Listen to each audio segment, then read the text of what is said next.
और भारत के खिलाफ शानदार अस्करी कामयाबी मिली। पूरी कौम ने भरपूर जवाब दिया। मोहम्मद औरंगजेब का बजट इजलास से खिताब, कहा कि हालिया दिनों में कौम ने गैर मामूली इत्तेहाद और अज़म का सबूत दिया।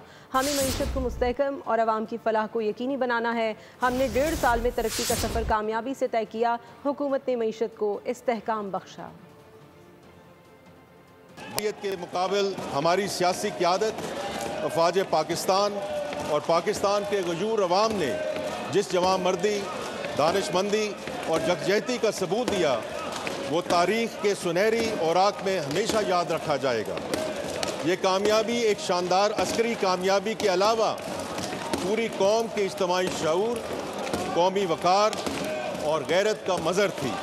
इसी कौमी अज़्म और यकजहती को बरूए कार लाते हुए अब हमारी तवज्जो मुआशी इस्तेहकाम, तरक्की और खुशहाली के हसूल की जानिब मरकूज़ है।